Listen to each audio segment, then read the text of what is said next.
पुणे हे शहर महाराष्ट्राची शैक्षणिक राजधानी म्हणून ओळखले जाते. मात्र अनेकांना माहीत नसलेली बाब म्हणजे पाताळेश्वर लेणी.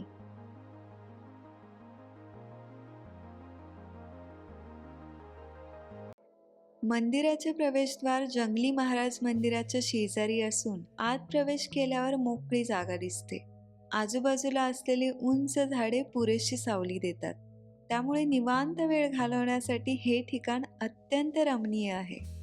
पाताळेश्वर लेणीसारखी दगडात कोरलेली मंदिरे महाराष्ट्रात इतर ठिकाणीही आढळतात. उदाहरणार्थ आंबेजोगाईची शिवलेणी, औरंगाबादची रुद्रेश्वर लेणी, लातूरची खारुसा लेणी आणि वेरूळचं कैलास मंदिर. पाताळेश्वर लेणी पुण्याच्या उत्तर भागात मुळा व मुठा नद्यांच्या संगमाच्या पश्चिमेला असलेल्या एका दगडी टेकडीवर वसलेली आहेत.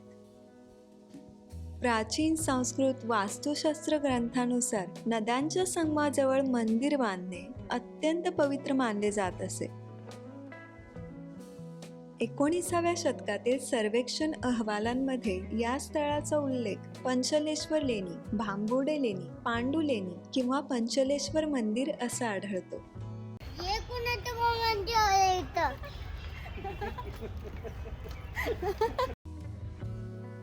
येथील मुख्य आकर्षण म्हणजे वर्तुळाकार नंदी मंडप. हा मंडप एकूण 16 स्तंभावर उभारला आहे. त्यापैकी 4 स्तंभ आतल्या बाजूस तर 12 स्तंभ परिघावर आहेत.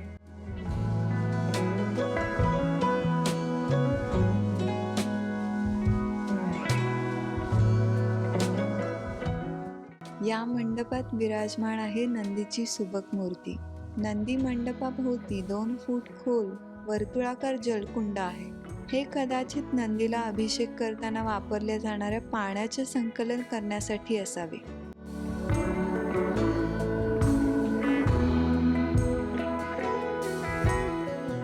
मराठीचे महान लेखक राम गणेश गडकरी यांनी महाराष्ट्राला दगडांच्या देश असं संबोधलं आहे. पाताळेश्वर लेणी हे भव्य एकशिल्पीय उत्खनन भारत सरकारद्वारे संरक्षित असून त्याचे व्यवस्थापन भारतीय पुरातत्व सर्वेक्षण विभाग करत आहे. आत्ता मी पुण्यातल्या पाताळेश्वर लेणीमध्ये आलेली आहे. राष्ट्रकूट काळातील इसवी सन 8व्या शतकातील खडकात कोरलेलं हे हिंदू मंदिर भगवान शिवना अर्पित आहे. पाताळेश्वर लेण्यांमध्ये पौराणिक कथा दगडात कोरलेल्या आहेत. गजासूर वधाची कथा. काशीच्या पवित्र क्षेत्रात ब्राह्मणांना छळणाऱ्या गजासुराचा वध केल्यानंतर भगवान शिवांनी त्याचे चर्म अंगावर धारण केले आणि त्यामुळेच भगवान शिव गजचर्मांबर म्हणून ओळखले जाऊ लागले. ही आहे रावण गर्वहरण कथा. गर्वाच्या भरात रावणाने कैलास पर्वत उचलण्याचा प्रयत्न केला, तेव्हा भगवान शिवांनी पायाच्या अंगठ्याने पर्वत दाबला व रावण अडकला. वेदनांनी व्याकुळ होऊन रावणाने शिवस्तुती केली. भक्तीने प्रसन्न होऊन शिवांनी त्याला मुक्त केले व चंद्रहास हे दिव्य अस्त्र दिले.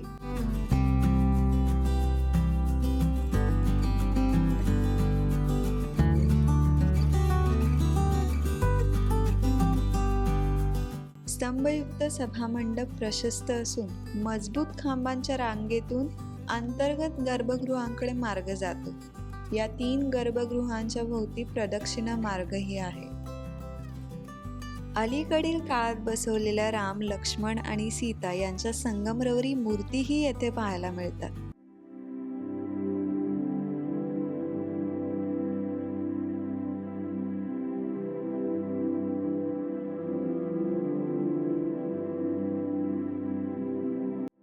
मंदिराच्या भिंतीवर दगडी शिल्पकाम दिसून येते. संपूर्ण मंदिर अपूर्ण अवस्थेत असल्याचे स्पष्टपणे जाणवते.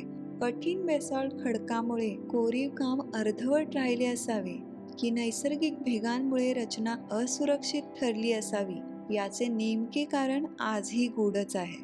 कारण काहीही असो, आजही हे मंदिर सक्रिय उपासनेचे ठिकाण असून भक्त आणि पर्यटक दोघांनाही आकर्षित करते.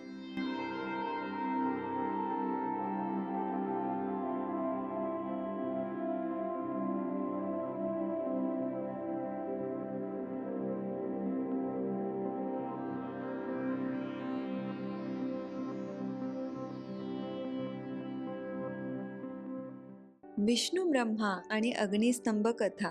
एकदा भगवान विष्णू व ब्रह्मा यांच्यात श्रेष्ठ कोण यावर वाद झाला. तेव्हा भगवान शिव अग्निस्तंभाच्या रूपात प्रकट झाले आणि ज्याला त्याचा आरंभ किंवा अंत सापडेल तो श्रेष्ठ ठरेल असे सांगितले. विष्णू व ब्रह्मा दोघांनाही त्याचा अंत सापडला नाही. त्यामुळे शिव अनंत व आदी अंतरहित असल्याचे सिद्ध झाले.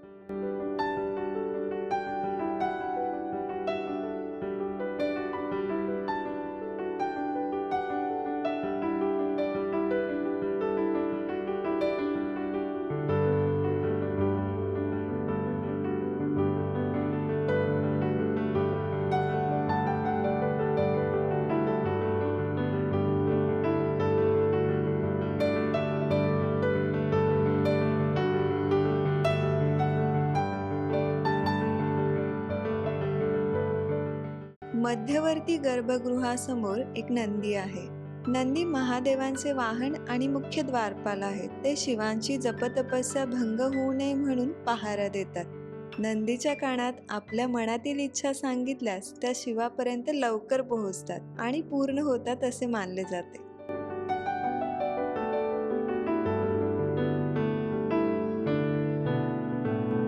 काळ्या बेसॉल्ट दगडात कोरलेलं हे मंदिर जमिनीखाली असल्यामुळे त्याला पाताळेश्वर असं नाव मिळालं. काही प्रमाणात हे मंदिर एलिफंटा लेण्यांची आठवण करून देत असलं तरी सुद्धा पाताळेश्वर लेणी पुण्याच्या प्राचीन सांस्कृतिक आणि ऐतिहासिक परंपरेचा वारसा आहे. हवामान, वन्य प्राणी आणि शत्रूंपासून संरक्षण मिळावे यासाठी लेणी आश्रयासाठी वापरली जात आणि इथे तर मनोरंजनासाठी खेळही कोरलेले आढळतात. यावरून राष्ट्रकूट काळातील लोकांच्या विरंगुळाच्या पद्धती स्पष्टपणे दिसून येतात.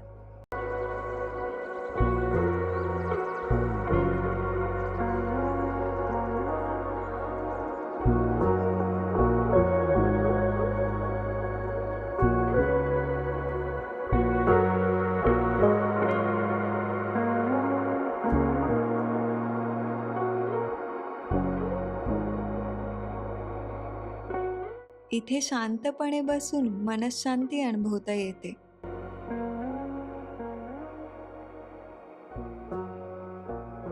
ध्यान, शांतता आणि आत्मचिंतनासाठी हे उत्तम ठिकाण आहे.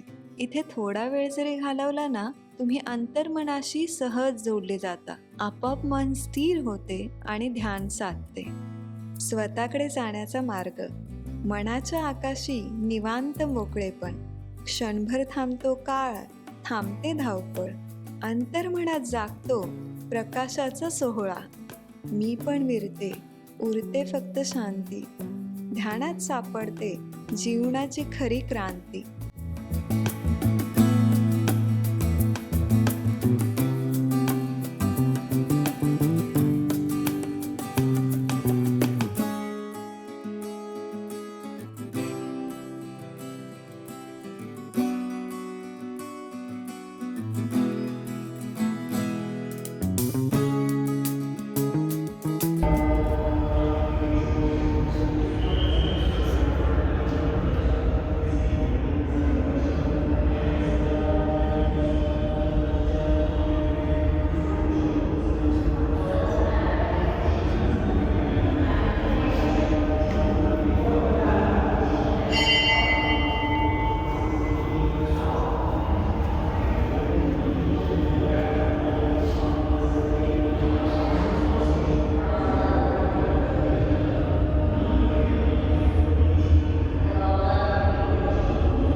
मूळतः या 3 गर्भगृहांमध्ये शिव, विष्णू आणि ब्रह्मा यांच्या मूर्ती होत्या.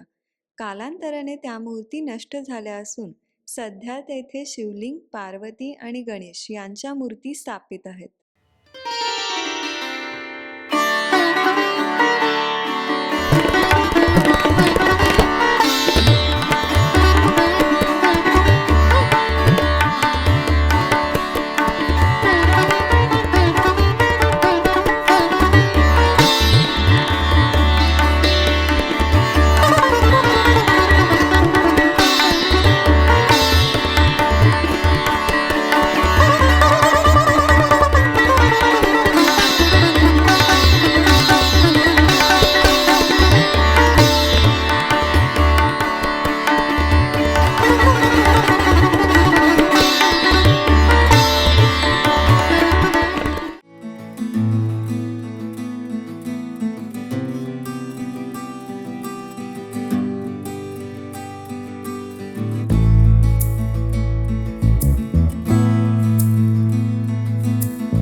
पुण्यातील प्राचीन पाताळेश्वर लेणी नक्की पहा आणि हा व्हिडिओ तुम्हाला आवडला असेल तर लिहून कळवा आणि हो, चॅनलला सबस्क्राईब नक्की करा.